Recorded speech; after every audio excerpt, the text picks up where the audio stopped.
Monsieur, bienvenue à ces plateaux spéciaux qui retracent les actualités qui ont marqué l'année 2024 dans les secteurs de la santé en République démocratique du Congo. Alors, les infections génitales non traitées entraînées chez la femme pendant la grossesse, plusieurs complications chez la femme et l'enfant. Alors, d'où il est important pour nous de parler sur les infections néonatales en pédiatrie. Alors, pour ce numéro, nous recevons pour vous le docteur Philippe Ingoi, à qui je dis bonjour. Bonjour, madame.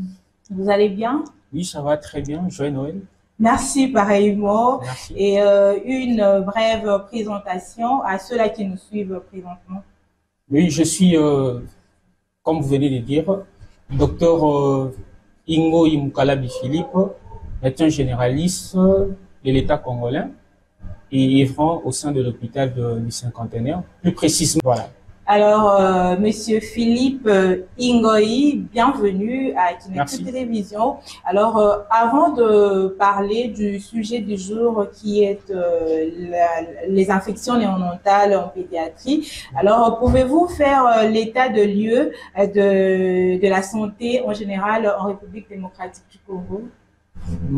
Ouais, je dirais un mot.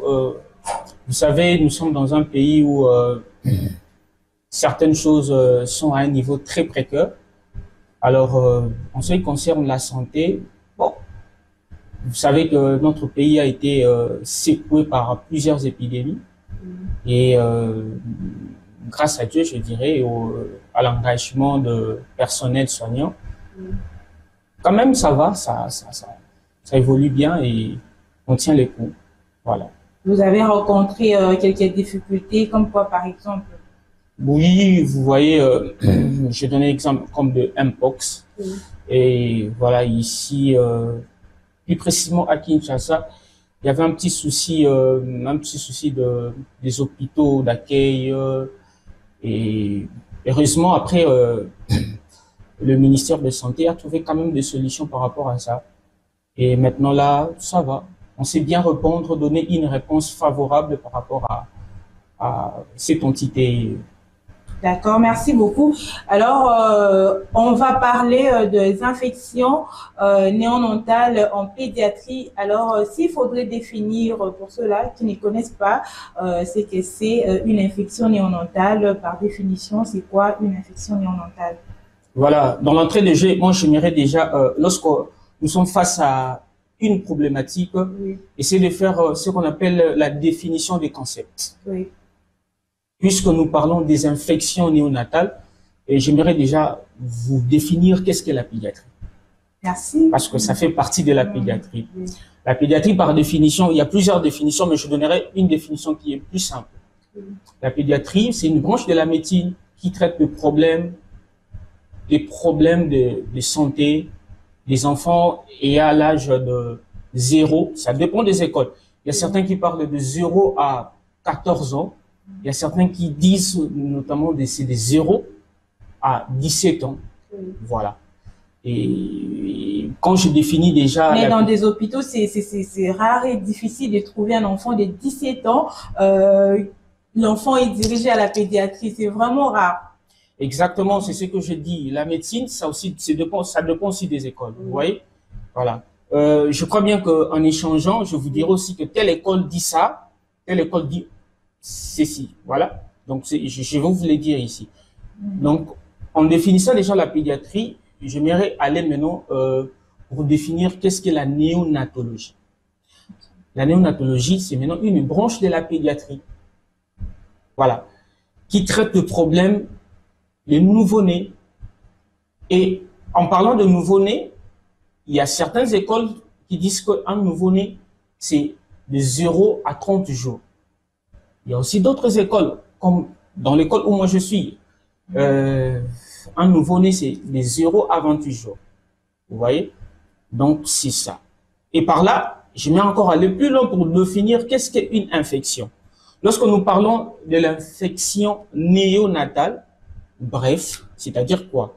C'est-à-dire que nous sommes en train de parler d'une invasion et une pullulation de microbes dans l'organisme d'un nouveau-né.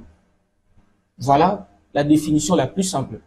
Ok, merci beaucoup. Alors, on peut savoir quelles sont ces infections? Voilà. Parce que déjà, chez la femme, on peut dire il y a le Escherichia coli, il y a certaines infections liées aux pertes blanches. Je ne sais pas si j'ai bien expliqué. Donc, c'est un peu ça. Alors, est-ce qu'on peut savoir quelles sont ces infections liées, enfin, qui peut détruire un enfant? Oui. Alors, madame, la médecine a une logique. Voilà. La médecine, c'est vraiment une logique. C'est une logique. En médecine, on ne commence pas par directement dire des choses, je ne sais pas comment, mais dans la médecine, il y a une logique. Nous avons défini quelque chose, c'est ça. Je vous ai donné toutes les définitions possibles. Alors, en parlant des infections néonatales, nous avons ce qu'on appelle des catégories, je dirais même types, si je peux regrouper ça comme ça, selon les apparitions des infections néonatales. Nous avons premièrement ce qu'on appelle les infections néonatales précoces. Ce sont des infections qui surviennent dans le 0-3 jours. Donc l'enfant est né aujourd'hui. Dans le 3 jours, s'il y a apparition de ces signes cliniques, nous pouvons dire que cette infection est précoce. Vous voyez? D'autres disent, ils parlent de l'infection materno-fétale. Vous voyez? C'est comme ça. Deuxièmement, on parle des infections néonatales tardives. C'est-à-dire, vous comprenez, donc supérieures à 3 jusqu'à 28 au 28e jour. Là, on a déjà des catégories des infections que je vous énumère. Je parlais de précoces et je parlais des tardives. Voilà. Maintenant, la question que vous allez me poser, encore, je crois bien que ça sera qu'est-ce qui cause ces infections? Non, on parle de voir les genres d'infection. Les genres d'infection. Parce que s'il faudrait dire, par exemple, en termes des virus, on a les virus SIDA, les virus Ebola et tout. Maintenant, on veut savoir les genres d'infection. C'est quel genre d'infection, en fait? Je vais essayer de vous comprendre et puis expliquer avec des termes un peu plus faciles, comme je venais de dire là. Donc, on peut avoir une infection qui est un sepsis. Ça peut aussi être la méningite. Vous voyez? Ce sont des infections qu'un nouveau-né peut présenter. Ok, merci beaucoup. Alors, parlons à présent des causes, l'origine de ces infections. D'où proviennent ces infections? Puisqu'on parle des infections et tout. Alors, d'où proviennent ces infections? Voilà. La cause principale. Voilà. Déjà, nous sommes dans une discipline où il n'y a pas seulement le nouveau-né, il y a la maman. Donc, il faut qu'il y ait une nuance dans ça. Nous ne parlons pas seulement du nouveau-né, nous parlons aussi de sa mère. Parce que le nouveau-né vient de sa maman. Vous voyez? Alors, nous avons ce qu'on appelle les éléments anamnéstiques, c'est-à-dire partant de l'anamnèse. Comment vous m'apportez un enfant de 3 jours, de 2 jours, moi médecin qui travaille en néonatologie, ou moi médecin généraliste, je peux vous dire que non, cet enfant a une infection néonatale. Je crois que votre question, c'est comme ça. Oui. Voilà, c'est ça. Alors, déjà, je vous dirais, du point de vue sémiologique, quand on amène un enfant, un nouveau-né, je parle d'un nouveau-né, dans les antécédents, on doit checker sa maman, on doit aussi checker l'enfant. Donc, nous devons avoir les éléments anamnéstiques de la mère. Et si la mère, elle est morte? On fait ce qu'on appelle hétéroanamnèse. C'est-à-dire qu'il y a une autre personne qui nous rapporte ce que nous demandons, nous posons comme question. Il nous donne deux réponses. Comme quelle question, par exemple? Voilà, nous entrons dans ça. Premièrement, comme la maman, vous avez combien d'enfants? La parité. Okay. Vous avez combien d'enfants? Oh non, j'ai déjà 3.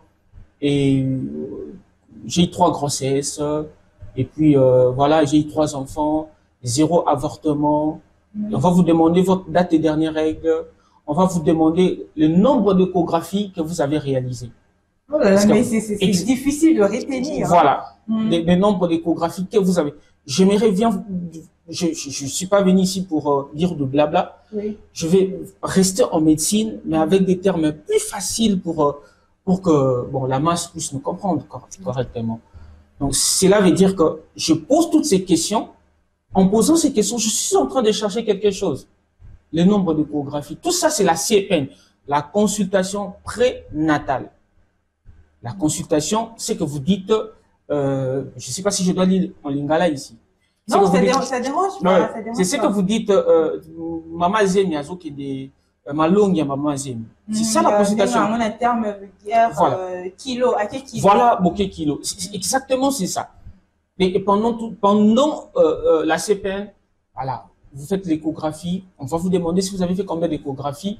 On va vous demander les termes probables d'accouchement. On va vous demander votre groupe sanguin si vous voulez. On vous a déjà parlé de votre groupe sanguin. Et on va vous demander si vous avez eu une infection urogénitale dans les 2 semaines avant votre accouchement. On va demander à la maman quoi encore. Il y a eu rupture prématurée des poches de os. Vous voyez? Donc, est-ce que pendant l'accouchement, la maman a eu à faire la fièvre? Voilà. Donc, tout ça, ce sont les questions qu'on va poser à la maman. Voilà. Alors, quand on m'a, je ne sais pas si je dois aller donner une réflexion, comment je peux me diriger pour atterrir à un diagnostic infection néonatale. Je ne sais pas si je dois aller dans ce sens. On parle d'abord des causes. Les causes, vous avez dit que c'est la maman. Ben oui. Hormis la maman, il n'y a pas une autre cause. Non, il y a aussi de la maman. Voilà, il y a donc la maman qui contamine l'enfant. Je vous ai parlé des éléments anamnésiques qu'on pourra chercher. Là, c'est au niveau de l'anamnèse. Voilà. Et puis, quels sont les signes cliniques? Avant de prendre cet aspect-là, oui. Vous travaillez en pédiatrie. Vous avez travaillé en pédiatrie. Vous êtes médecin généraliste. Oui. Ok. Alors, dites-nous quels sont, les cas que vous avez beaucoup plus reçus en 2024. En 2024, oui. Je dirais en pédiatrie. En pédiatrie. Oui. C'est beaucoup plus des cas de fièvre. Ok. Voilà. Il y a, les enfants viennent beaucoup plus, avec plus de symptômes, tels que la fièvre, la toux, diarrhée, vomissement, les tableaux de gastro-entérite, fébrile ou non fébrile, mais beaucoup plus des tableaux, quand je dis des tableaux de gastro-entérite fébrile, c'est-à-dire l'enfant vomit et fait la diarrhée assez liquide avec la fièvre. Vous voyez? Et après examen, et cela a été dû à quoi? Voilà, il y a beaucoup de causes avec des gastro-entérites fébriles. Nous avons des causes bactériennes, nous avons des causes virales, voilà, et aussi mycosiques. Ouais. Ok, alors parlons à présent du mode de la transmission. Comment est-ce qu'un enfant peut être atteint d'une infection néonatale? Vous avez dit que c'est à travers la mère que l'enfant peut être infecté. Alors, ça se passe comment? Voilà. Alors, nous avons 3 temps. Oui. Le premier temps, à chaque fois qu'on parlera de l'infection néonatale, on ne peut jamais exclure la maman. Oui. Je vous ai parlé, il y a une notion de la grossesse, il y a une notion de la maman. Je vous parlerai de 3 temps. Le premier temps, c'est en anténatal. Anténatal, c'est-à-dire avant la naissance. Il y a une période perpartale pendant l'accouchement et il y a une période postnatale. Voilà. Je commence par la période anténatale. Dans la période anténatale, je viens tantôt de vous dire que face à un enfant comme amené qui présente une fièvre, un nouveau-né de 2 jours, je pose toutes ces questions à sa maman pour savoir si sa maman a bien réalisé l'échographie, si sa maman n'a pas eu une notion d'infection urogénitale. Alors, Une mère qui, dans les 2 semaines avant l'accouchement de son enfant, il a fait une infection urogénitale non traitée. La maman, c'est un facteur pour que le nouveau-né soit atteint d'une infection néonatale. Vous comprenez? D'où l'importance, j'aimerais bien dire aux mamans, de ne jamais négliger la CPN. C'est ça. Ça constitue une mesure préventive. Vous pouvez le dire en lingala? Comment je peux dire ça? Bah, maman, kindagana kilo, parce que kilo, ils allaient, ils malamu mingi pour empêcher, banana bango basala ou babinga infection. Bano babotami sika, basala infection. Alors, merci beaucoup. Docteur, généralement, les enfants qui ont souffert des infections et entré avec la néonatologie, de fois, ces enfants-là restent avec des séquelles. Est-ce possible qu'un enfant qui a souffert de ce genre de maladie et tout puisse guérir et puis rester normal, vivre sa vie normale? Exactement. Madame, je vous dirais une chose, il y a un schéma.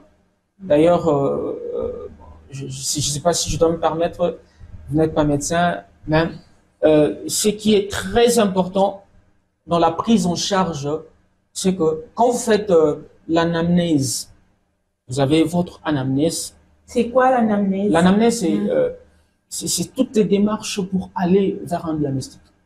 Okay. Voilà. Voilà, toutes ces démarches-là, un médecin, quand vous venez, le médecin vous pose la question, vous êtes hyper tendu, est-ce que vous êtes ça, est-ce que vous avez fait ça, est-ce que tout ça, toutes ces démarches-là, c'est ça, pour aller vers un diagnostic. Voilà, c'est ce qu'on appelle l'anamnèse. Donc, je disais, l'importance de la CPN, maman, l'importance de la CPN, l'importance de faire correctement son travail et de commencer le traitement de manière précoce.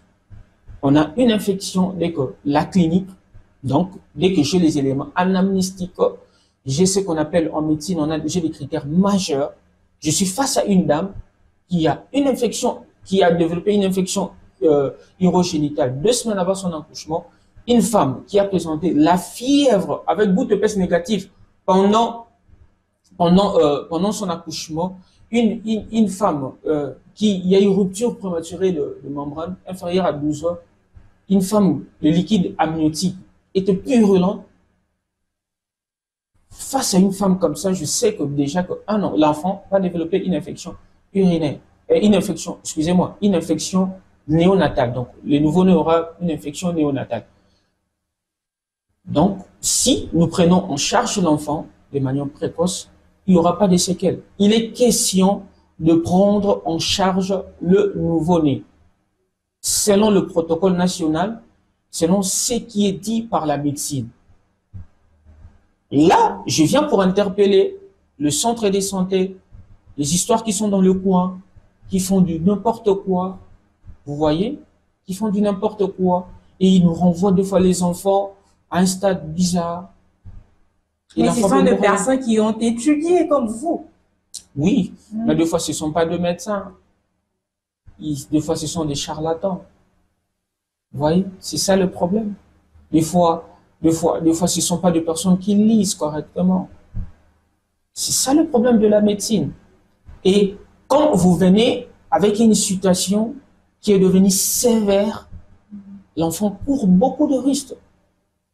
La situation devient très préoccupante. Dans un pays, pour ne pas dire dans un pays pauvre, dans un pays, on voit des développements comme la RDC, nos mamans disent que elle n'a pas de moyens pour aller peut-être au cinquantenaire, parce que vous travaillez là-bas. Oui. La maman n'a pas de moyens et du coup, elle va dans un centre de santé le plus proche de sa parcelle et tout. Alors, comment est-ce que vous pouvez dire que ce sont des charlatans, puisque ces mamans vont aussi avec des enfants et puis les enfants guérissent? J'ai quand même la chance de passer de temps en temps à Kalembelembe, mon école de formation. Alors, je vois comment on transfère des enfants là-bas à des situations déjà très critiques et plus sévères. Voilà. Il y a Kalembelembe, c'est un hôpital de l'État. Pourquoi n'est pas allé à Kalembele? Mais il y a Mama Emo. Il y a bel et bien, à part cinquantenaire, il y a bel et bien des hôpitaux très bien. Ça coûte pas cher? Vous affirmez que c'est pas cher? Oui, j'affirme qu'à Kalembele, mais les prix sont abordables. D'ailleurs, c'est une institution de l'État. Vous voyez? Mama Emo aussi, une institution de l'État. Je vous conseille, maman, si vous avez votre bébé, un nouveau-né, 2, 3, 4 jours, un nouveau-né de 14 jours qui a présenté la fièvre, vous l'amenez à Kalembele, mais vous l'amenez à Mama Emo, vous l'amenez à Ngalema, vous l'amenez aux cliniques universitaires. Ce sont des institutions de l'État, alors.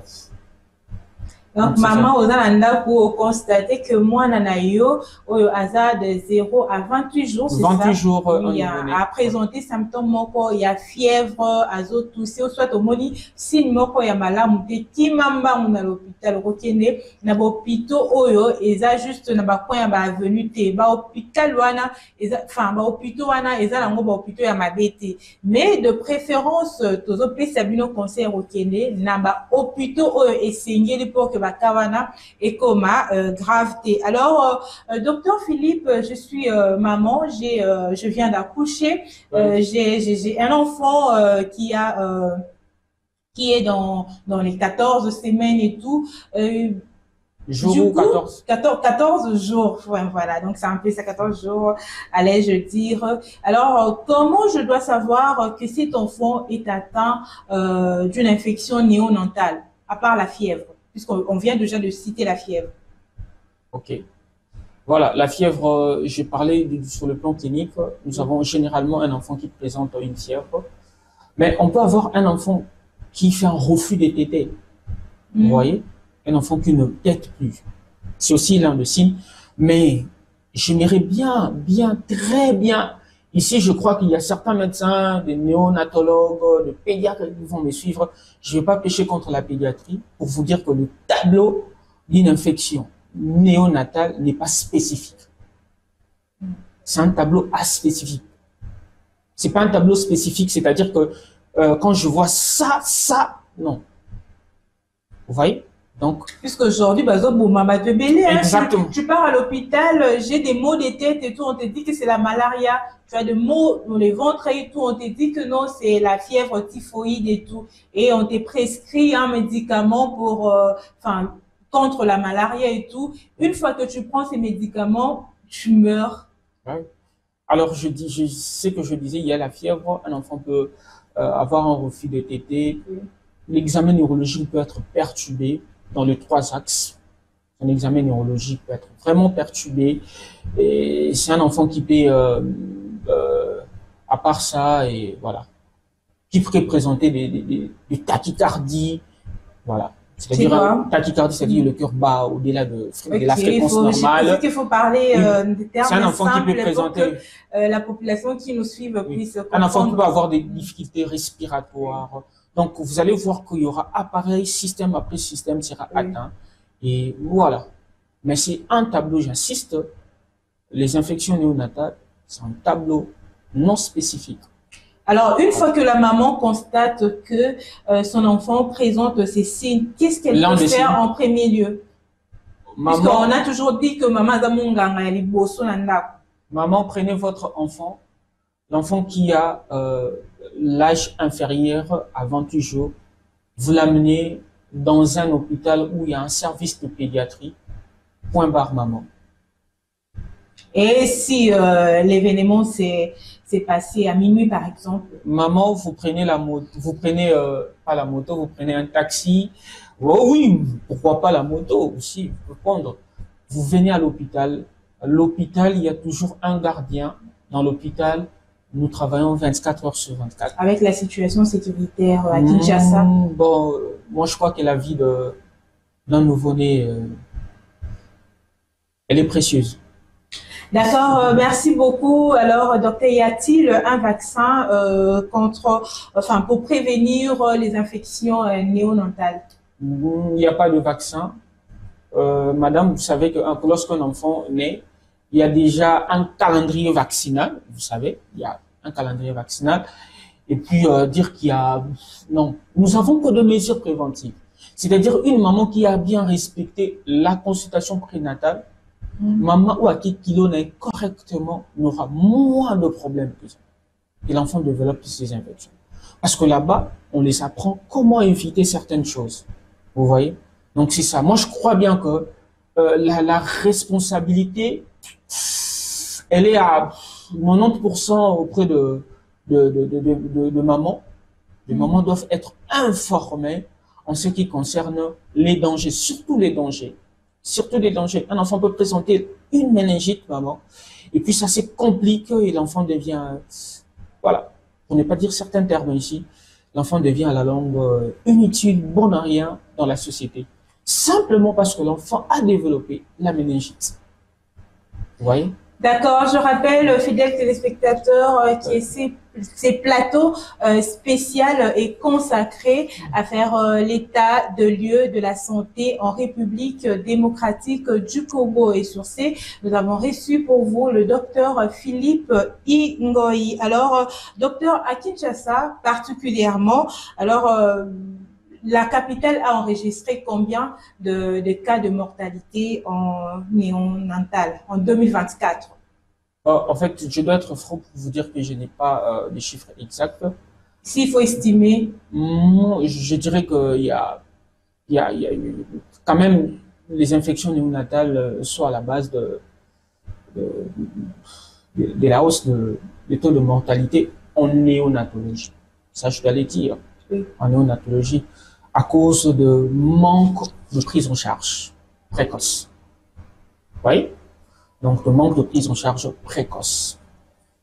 C'est vraiment ça. Même, il y a l'étude comme ça, en République démocratique du Congo, peut-être il y a une étude, mais moi, je n'ai pas jeté un coup d'œil.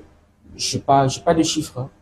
Alors, vous êtes d'accord avec ceux-là qui disent que dans certaines provinces du pays, il y a peu de cas de mortalité en néonatal qu'à la capitale Kinshasa.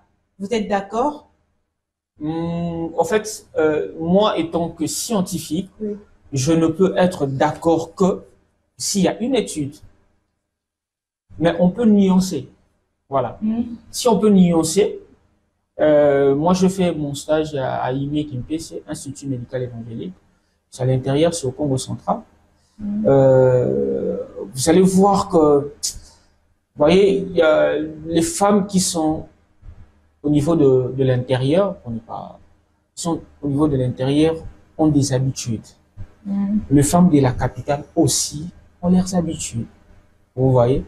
Donc c'est un peu ça. Moi, je crois bien que prochainement, si vous voulez voir un gynécologue, s'il y a une étude concernant les infections urogénitales, les femmes qui sont à l'intérieur et les femmes qui sont ici à Kinshasa, peut-être. D'accord, ok, merci beaucoup. Voilà. Alors, il y a aussi un autre aspect, l'hygiène. Ça pose un sérieux problème dans nos centres de santé. Déjà, vous l'avez dit tantôt, il y a des charlatans, vous les avez appelés ouais. Comme ça. Alors, dans certains centres de santé, l'hygiène pose problème. Tu es chez toi, tes installations sont très bien, et tu vas à l'hôpital, tu attrapes les infections et tout. Alors, pour ça, quelle lecture vous faites par rapport à ça? Oui, madame, je vous dirais, je vous ai parlé des infections néonatales oui. qui sont précoces et des infections néonatales oui. qui sont tardives. Dans les tardives, là, vous savez, on incrimine les infections nosocomiales.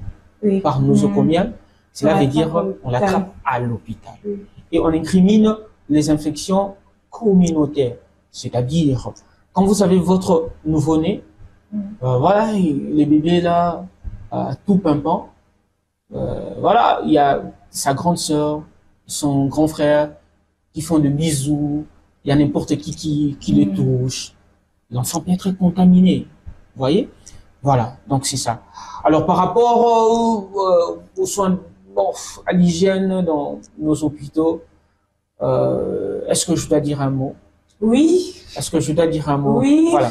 Alors si je dois dire un mot, moi je dirais l'État congolais doit nous aider. Et au-delà du fait que l'État congolais doit nous aider, nous devons aussi avoir la culture. Madame, vous allez incriminer qui? Les personnels soignants ou vous, les malades qui venez, vous venez à l'hôpital et puis vous savez pas comment utiliser certaines choses. Nous, on a vu de malades, ils savent pas comment chasser de l'eau. Ils font des trucs comme ça, ils chassent pas. Mais lorsque la personne ne sait pas, vous pouvez l'aider. Exactement, mais on n'est pas là, on peut pas suivre le malade jusqu'au niveau de toilette. Je crois que c'est une responsabilité entre le personnel soignant et les corps. La responsabilité est partagée. Mais quand cette responsabilité est partagée, le personnel soignant, je dirais, ils ont peut-être 30%, et nos malades qui viennent à l'hôpital ont 70%. Parce que je vous dirais, moi, les hôpitaux où je pars, quand vous regardez les installations de médecins, je parle de médecins, mais vous pouvez manger à l'intérieur. Là, ce sont vos installations. Oui, exactement. Pour vous prouver que nous, on sait bien qu'est-ce que l'hygiène. Et mais quand on met une toilette publique, voilà, la toilette est là pour nos malades, patati patata. Ils font du n'importe quoi. Raison pour laquelle vous devriez les aider, c'est ça, non? Exactement. Alors, j'aide tous les malades. Je profite de cette occasion pour vous dire, lorsque vous venez dans en Lingala, docteur. Maman, papa, elenge, moi aussi, si vous êtes dans l'hôpital, au coup qui est en propre, qui est en propre. Faut ce que vous boit comme maï, vous boit qui maï. Ce qui a pour chasser les alités, bah tchaka moi tout comme moi aux humains ou boit qui. C'est comme ça. Nous devons être propres pour que tout coup y a l'infection va bien nous occuper. Mais ce que s'est répété, vous ne trouvez pas qu'il faut sensibiliser cette population lorsque une femme ou un homme vient à l'hôpital, vous commencez d'abord par cette sensibilisation et après vous allez voir si la personne le pratique ou pas. Oui, exactement. Je me dis un jour si je devenais ministre de la Santé, moi je ferais, je l'ai dit toujours, peut-être. Ah, d'accord. C'est-à-dire, voilà. Donc, la médecine doit devenir notre ami de tous les jours. Ok, la médecine doit devenir notre ami. Parce que nous sommes la médecine. Nous sommes la médecine. Ok, le médecin l'a dit que nous, êtres humains, nous sommes la médecine. Alors, docteur, après examen, lorsque vous constatez qu'une femme a des infections et tout, comment est-ce que la prise en charge est faite, enfin, la prise en charge de la mère et de l'enfant pendant la grossesse et pendant la période postnatale? Voilà, quand la maman, une femme enceinte, développe une infection urogénitale, déjà à l'hôpital, on la prend en charge. La prendre en charge signifie nous sommes en train de prévenir l'infection néonatale. C'est ça la logique. Voilà. On va lui donner les antibiotiques adaptés. On lui donne. Et après, elle doit revenir pour un check-up. Vous voyez? C'est pas que vous prenez le médicament et vous rentrez. Vous prenez le médicament autant de jours, 7 jours, 5 jours, prenez votre antibiotique, vous revenez, on fait le même examen. Voilà. Au cas où l'infection persiste, quelles sont les recommandations? Si ça persiste, voilà, on fait ce qu'on appelle l'hémoculture pour déterminer vraiment avec quel antibiotique le germe est sensible. Voilà, c'est ce qu'on fait. Et puis, on finit toujours par vaincre les germes et déclarer la femme, voilà, vous n'avez plus d'infection. Voilà. Concernant le nouveau-né, c'est un nouveau-né qu'on doit mettre sous antibiotique. Voilà, on le met sous antibiotique et au bout d'un temps, tout devient normal. Et on fait aussi un traitement symptomatique parce que, quand je l'ai dit, je parlais, les tableaux n'est pas spécifique. Si, je donne un exemple, il y a eu la fièvre, mais il y a une polypnée où il y a une désaturation. Qu'est-ce qu'on fait? On met l'oxygène, on donne des antibiotiques. Peut-être il y a eu encore ce qu'on a fait, vous appelez ça jaunisse, c'est l'ictère. Parce que les infections non natales peuvent donner un tableau d'ictère. L'enfant devient jaune. Je peux expliquer ça? Non, ça ne dérange pas. Nous allons revenir après sur ça. Alors, docteur, dites-nous par rapport à cette génération qui viennent, enfin, jadis en RDC, pour être médecin, tu dois être une personne qui aime la lecture, tu dois être une personne qui est très intelligente. Alors, aujourd'hui, tout le monde veut faire la médecine. Nos jeunes filles, les jeunes hommes et tout, lorsqu'ils finissent avec les études en 6e des humanités, aujourd'hui 4e, veulent toujours aller à l'UNIKIN, c'est pas une publicité. Alors, ces jeunes veulent toujours faire la médecine. Alors, quel bilan vous faites par rapport à cette réalité? Voilà, moi je crois que c'est une très bonne chose parce que dans la vie, on doit avoir une vision. Si quelqu'un finit ses études, il va aller en médecine. Ouais, tant mieux, moi je t'encourage. Voilà, tu as fini, tu vas aller en médecine, je t'encourage. Mais seulement quelques mots à t'adresser, quelques phrases. C'est-à-dire que la médecine déteste, la médecine déteste les personnes qui n'ont pas la passion, premièrement. Parce que la médecine aime le passionné de la médecine. Permettez-moi de le dire comme ça. Oui. En fait, la médecine, vous devez avoir la passion de la médecine. Deuxièmement, la médecine n'aime pas les indécis. Oui? Vous ne pouvez pas faire la médecine et vous êtes indécis. Non. La médecine demande beaucoup de discipline dans la vie. Oui? Une bonne moralité, surtout ça. Quand vous faites la médecine, vous devez avoir une bonne moralité. Surtout dans ces siècles présents, où il y a plusieurs sollicitations. Il faut avoir une bonne moralité. On vous donne le pouvoir, vous allez finir, on vous donne un pouvoir. Je ne parle pas de la magie ici. Non. Je parle d'un pouvoir scientifique. C'est-à-dire que tu peux faire ça, tu peux guérir quelqu'un, tu peux aussi tuer quelqu'un. Alors, il faut un bon usage. Vous êtes appelé un jour à prendre des décisions pour une amputation d'une jeune fille de 19 ans. Donc, ne venez pas dans la faculté de médecine par complaisance. Non. La médecine n'aime pas la nonchalance. Il faut être assidu. Il faut faire de la médecine une abnégation. C'est ça la médecine. Si vous avez toutes ces choses-là, vraiment, je vous encourage, allez-y. Allez-y, faites la médecine. Mais il n'y a pas seulement la médecine, vous pouvez faire aussi d'autres facultés. Donc vous aimez peut-être la médecine parce que c'est un métier noble. Oui, c'est bien. Alors, beaucoup de courage, je ne découragerai personne. Vous pouvez dire ces messages en lingala? Vraiment,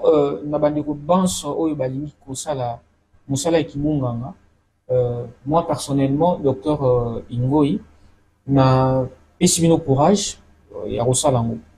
Kasi mpona kosala yango na kosenga na bino boye. Awa oyo kosala médecine, il faut la moto oyo azana alima, azana alima moto yazo tambolisa bomoi na ye na ndenge moko ya malamu. Pamba te ozo kosimba mbongo te, okosimba pe appareil te, ozo simba nde bato.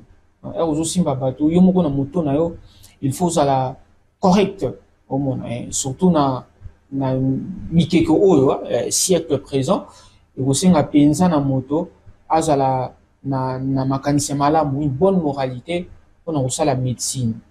Mingi pe kotala libota na yo, pour le lope mo ba étude ngo komi moins cher, surtout na ba privé, kotala pendenge ba boti bazozwela e bozeli na bango. Komi pesa komi bonza la médecine, osala te osala médecine malamu. Voilà.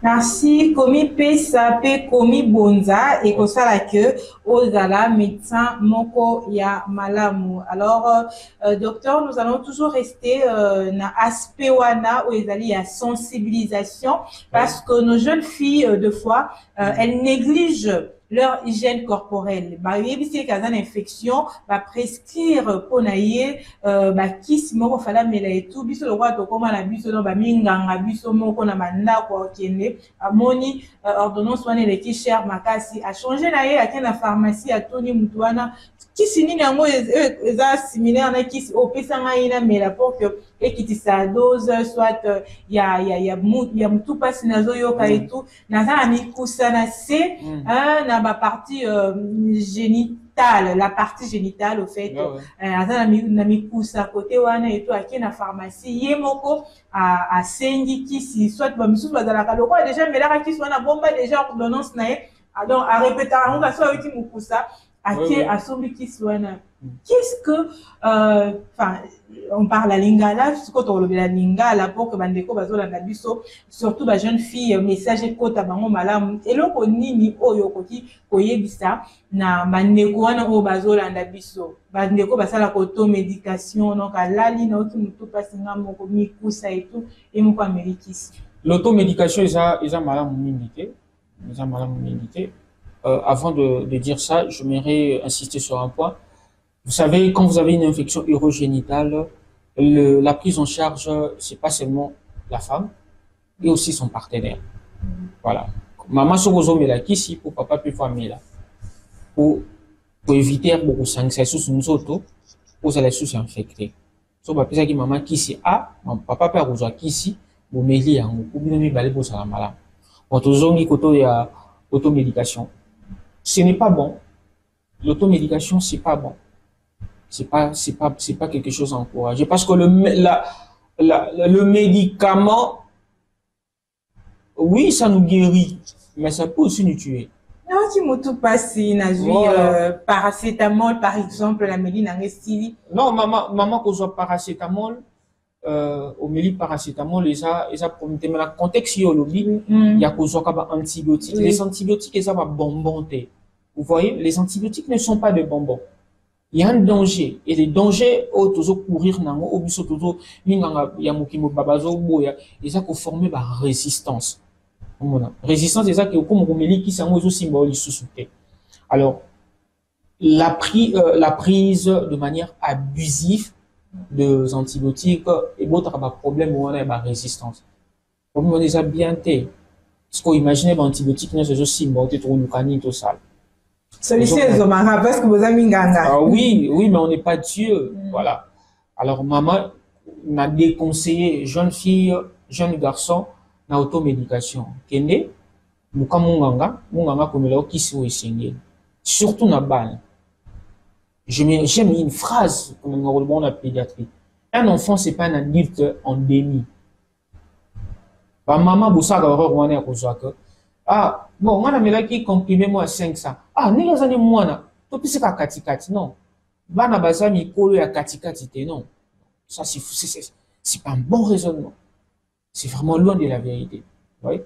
Les enfants, baza va être en développement. Donc, baza na pharmacologie na bango. Moi, na ba pese qui se voit, biso bazo pesa ngo par kilo de poids. Mais mon colo, ça vient à convention. Nous avons fait 1 gramme d'œuf. Vous voyez? Et ça n'est pas moroté. Bandeko basi, bati kamakamboana. S'occuper de vous pour brosser un peu le bain intime. Ça, c'est très important. Ça, c'est très important. Il y a un peu de problème, docteur. Bandeko, oui. Aujourd'hui, bandeko basi.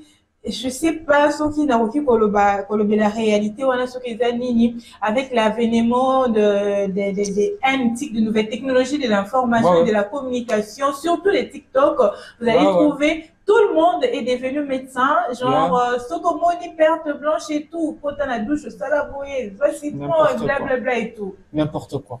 C'est du n'importe quoi, je le dirais, parce que Dieu, c'est un génie. On est là. Nzambe pena zama yele makasi ya. Nzambe yele koleka biso nyonso. Nzambe ninga sala ki nzoto a mwasi. Asali yango de manière à ce que nzoto a mwasi yango moko ils ont la capacité ya kolongola microbe. Pour ça on va benga auto nettoyage. Vous voyez? Ninga nzambe asali la nzoto a mwasi.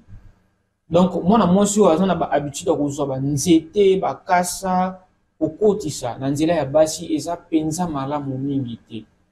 Comment yango so boté la cabino aux a 35 ans aux a cancer à col aux mona bichacha donc kulanda penza yango te mama na kozonga mingi na likambo lobaki na ebandeli que bande ko na biso baso baza na intérieur na bande quoi basi au bazali awawa bana na bon bazobota ya kuna bazo développer de moins en moins les infections néonatales. Ici c'est beaucoup plus moko belema pe yango wana moni ba mama wana ba ite ya bango makambu ya mo malamu kosokola nzoto fo kochaka ka mai kosokola ba chaka savon te mais biso komona mwana mwasi ake kosokola tala ba biloko ebele na kati o na tsala ka boy o na sokola na savon boy, ce qui n'est pas bon. Les gynécologues, la médecine ne conseillent pas toutes ces choses là parce que deux fois vous êtes en train de détruire au babin la flore vaginale et sur vous détruire en haut mécanisme on zamba sala pour que autoprotection salama ou auto nettoyage et pour ça mais sont malades monter au commis exposé na microbe. Vous comprenez moi. Bon, le bain intime, c'est pas le sujet du jour, mais puisque nous parlons des infections néonatales, les appels liés, voilà. La cause principale, c'est la femme qui est, la femme qui est enceinte, allais-je dire. C'est aussi important d'évoquer cet aspect-là sur les bains intimes. Alors, combien de fois une femme peut faire le bain intime? 2 à 3 fois. L'enfant, une femme peut se laver le matin. Et puis, quand vous vous lavez, vous faites votre bain intime, vous changez votre... On dit toujours bain intime, bain intime, bain intime. Bah, ça va, c'est parce qu'il y a l'intimité, non? Voilà, le terme, voilà. Juste pour parler des parties génitales. Voilà. Les parties génitales, bain intime. Bah, ça va, pour une femme, il est conseillé à toutes les femmes de prendre de l'eau, suffisamment de l'eau, et vous lavez. Vous lavez. Je dois aller plus loin. Ça dérange pas. Ouais, une femme vierge. C'est question d'informer voilà, la population. Quand tu es une femme vierge ne se fait pas introduire de doigts. Voilà. Quand vous êtes déjà défloré, une femme, voilà. Vous vous lavez correctement. Vous lavez, voilà. Aux omisukula, correctement, aux humainayo, aux penza mai, et on mai penza. Ce que ça cantine, moi c'est ce cantine, la cantine, le seau. Ils ont 20 litres. Si pour eux, ils ont 20 litres. 10 fois les canasses, 10 c'est les socolinzo. Il y a solo. C'est ça, ce que je vous dis. Et il faut qu'on soit pendant temps au socoli. Mais il n'y a pas de savon, pas de patati patata, pas des histoires là. Banales. De l'eau, c'est à introduire à l'intérieur. Oui, vous lavez. Oui, il y a de l'eau. Oui, de l'eau, voilà. Votre doigt qui nettoie, et puis il y a de l'eau, tout ça. Voilà. Jusqu'à ce que vous serez propre. Voilà. C'est comme ça. Même lorsqu'il y a des odeurs, juste de l'eau? Non. Quand vous avez de pertes vaginales, et puis comme il nous... des pertes anormales. Non, pas anormales. De mauvaises odeurs. Il faut aller consulter, madame. Allez consulter. Parce que vous ne savez pas qu'est-ce qui se cache derrière là. Si vous avez un abcès intravaginal, oui, on doit aussi signaler que voilà. C'est un sujet aussi tabou. Hein. Aujourd'hui, lorsqu'une fille constate qu'elle a de pertes blanches, à mon parti, na ezo qui n'est pas kobeba, ne commence à na soni qui ne commence à munganga. Ake soit t'es pas ne connais pas quoi, moi c'est bien soit t'es la infirmière et tout. Mais t'es musulman, on va aller à la pharmacie qui a prescrit qui se met et puis amélie. Raison pour laquelle je vous ai dit le jour où je deviendrai ministre de Santé, la médecine deviendra l'ami de tout le monde. C'est ce qu'on doit faire. Il faut apprendre aux gens la médecine à des termes simples. Pas faire la faculté, on peut apprendre. Vous voyez les gens qui sont en Europe, ils sont cultivés. Moi, je parle avec certaines personnes qui sont en Europe, qui n'ont rien à voir avec la médecine, mais ils te disent des choses. Voilà, quand quelqu'un, sur la rue comme ça, quand quelqu'un tombe, je peux faire des massages cardiaques. Voilà. C'est la volonté de la personne, puisque aujourd'hui, moi, je vais pas aller faire une formation et tout, et je me forme. Il y a certaines personnes qui sont sous-informées. Voilà, le ministère doit informer aux gens. Voilà, en faisant des campagnes, de publicité par-ci, par-là, des émissions. On en profite pour que vous puissiez lancer un message aux autorités de la santé en République démocratique du Congo. Oui, avec beaucoup de respect, avec beaucoup d'estime. Moi, je crois bien que la médecine doit devenir l'ami de la population. le seul moyen pour chasser l'obscurité, c'est d'allumer la lumière. Quand vous mettez la lumière, l'obscurité dissipe. Voilà, c'est comme ça. Si vous voulez qu'il y ait de moins en moins de problèmes infectieux, mettez la lumière de la médecine dans le cerveau de la population. Par des campagnes, par de publicités. Jadis, on voyait à la télé, voilà, des spots. Maintenant ici, c'est seulement lorsque, voilà, il y a une épidémie, là, on bombarde. Non. Il y a des maladies qui nous tuent plus que des épidémies. Voilà. Ça tue à bas bruit que des épidémies. Il faut, le ministère, aider-nous à faire de la médecine l'ami de la population. Voilà tout ce que moi je peux dire. Alors, le ministère de la Santé publique, Hygiène et Prévoyance sociale doit nous aider à faire de la médecine notre ami de tous les jours. Alors, docteur, nous avançons presque à la fin de cette émission plateau spécial qui fait l'état des lieux de la santé en République démocratique du Congo. Alors, puisque nous sommes au mois de décembre, on ne peut pas terminer cet échange sans parler du VIH-Sida. Alors, la journée mondiale a été célébrée le 1er décembre dernier. Alors, un message de sensibilisation à la population qui nous suit présentement. Le virus immunodéficience humaine, ce n'est pas une illusion, ce n'est pas, je sais pas, c'est une réalité. Les sida existent. Voilà. Alors, si je dois dire un mot, je dois m'adresser à la jeunesse. La population en général. Voilà. Alors, tu es jeune, il y a des moyens, tu peux t'abstenir, tu peux utiliser le préservatif. Est-ce efficace? Puisque je connais une personne qui m'a dit que le préservatif n'est pas efficace contre certaines infections. Quand vous exactement, Kopasukawana, c'est un accident qui vient. Mais au départ, ça protège, le préservatif protège. Alors, si tu veux pas le préservatif, alors il faut s'abstenir. S'abstenir jusqu'à ce que vous retrouvez à Yomolomani où vous allez. Alors, mais comme ce sont le fait, peut-être vous voulez vous éclater, faire ce que vous voulez faire, sans porter un jugement sur vous. Alors, je vous conseille de vous préserver. Et puis, voilà, c'est ça.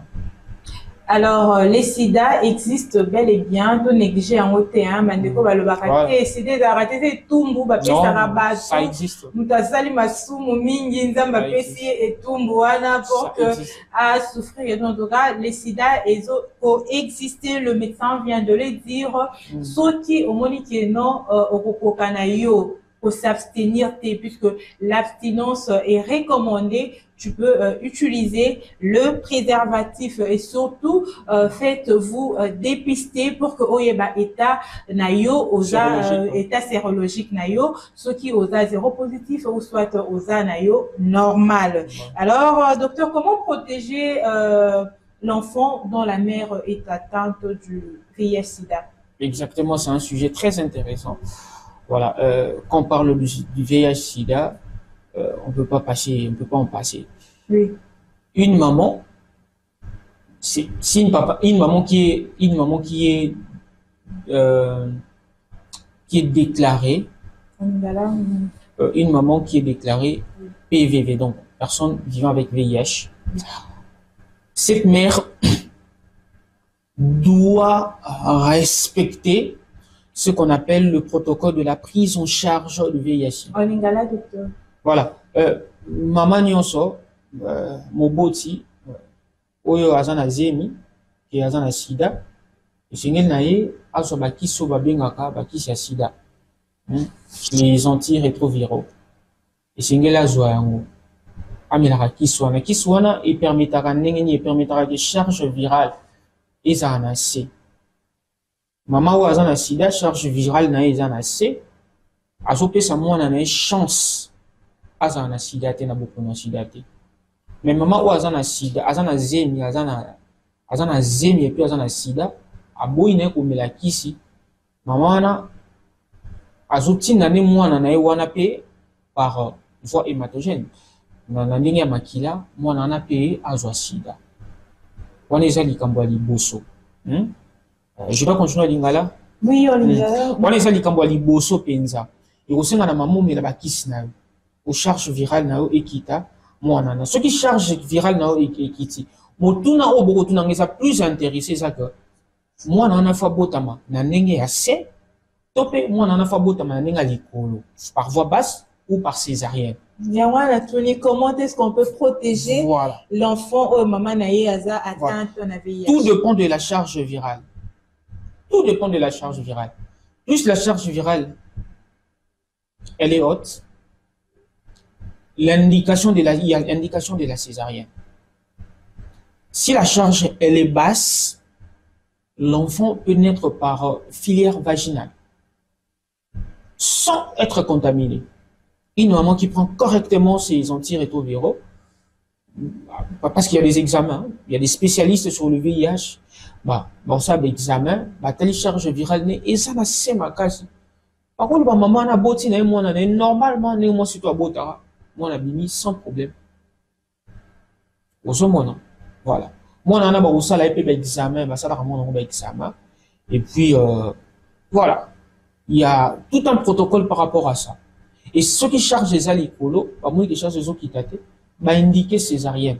Mais koloba, que, pendant qu'on batte la moine malam, il faut moi na bota mana césarienne, ça c'est pas une réflexion, c'est aussi une réalité, au monde qui en a wana Kinshasa, c'est belé, bazalai kokufa, après l'accouchement à un hôpital à en tout cas qui kamoko et s'est répété qui est vraiment mingi na République démocratique du Congo particulièrement à Kinshasa. Alors cela a été dû à quoi? Les cas de césarienne? Oui, à répétition et puis les femmes mouraient lors de l'accouchement. Avant d'entrer ici, j'ai lu, on a posté, on a dit césarienne et comment cop à médecin. Oui. Apparemment, mais ça a dit cop parce que tant que télémélé en auto moniba vraiment le soutenir. Voilà. Je me suis dit que peut-être on va en parler. Il y a bel et bien des indications, il y a césarienne, notamment des indications maternelles et puis fétales et annexielles. Il y en a. Mais bon, raison pour laquelle le monde a conseillé n'a pas ça qui n'a pas de konangai ou va sur la faculté. La bonne, quelqu'un de bonne moralité. C'est ça. Ce que nous avons, ce qui maman nous a boué, n'andé attend à qui tout nous a infection. Et puis madame, vous avez l'infection. Nous avons madou en côté. Et qu'il faut nous kiss pendant une semaine. Autre dans les États-Unis, maman vous a kiss nous goumé. Complaisance c'est zalaté. Moi complaisance c'est côté qui n'a moi hein, bande qu'on a biso, miso soupé peut-être. Il y a un moment qui va tout suspect ça de la mécanisation amoni a oumeli mingi amoni ne kopeza wana te mama to les comme maman césarienne. Je n'entrerai pas dans ça et moi je resterai sur la moralité. Le médecin doit bien faire son travail correctement et s'il y a indication pour la césarienne, tout est césarienne. Ce qui est athée. Le médecin doit bien faire leur travail, vous dites ça, mais lorsqu'il s'agit de déclencher la grève et tout, en tout cas, on a besoin de rabattre. Surtout dans les hôpitaux et à l'État, on a besoin de rabattre. On a besoin de kufa. Un mot par rapport à cette réalité. On a besoin de sermon, surtout aux chrétiens, on a besoin de Non, madame, ce que vous dites là, je crois que c'est une fausse accusation, madame. Non, moi j'ai des témoignages. Oui, madame, oui. Je dois vous le dire, d'ailleurs nous sommes en grève. On est en grève, voilà.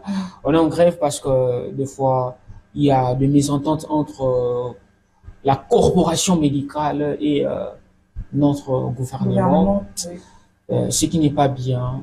Je crois bien que c'est un problème que le président de la République doit régler. J'en profite même, voilà, parce qu'il faut avoir un cœur. Il faut avoir un cœur, madame. Quand le médecin grève, c'est-à-dire le taux de mortalité va augmenter. C'est comme si nous, il faut avoir un cœur. Moi, ça me fait mal. À chaque fois qu'il y a grève, moi ça me déchire les cœurs. Vous voyez, ça me déchire. Je me souviens le premier jour de la grève, moi j'étais là à l'hôpital. J'ai consulté les malades. Après un moment, on m'a dit faut arrêter parce qu'on est en grève. J'étais obligé d'arrêter. Mais j'avais très mal. S'il vous plaît, aidez-nous. Le gouvernement, les syndicats, vraiment aidez-nous, aidez-nous. Hein. Est-ce Surtout qu'il le gouvernement. n'y a pas un autre moyen de manifester votre mécontentement à part la grève? Bah, il y a tout Puisque ça. là, il s'agit de la vie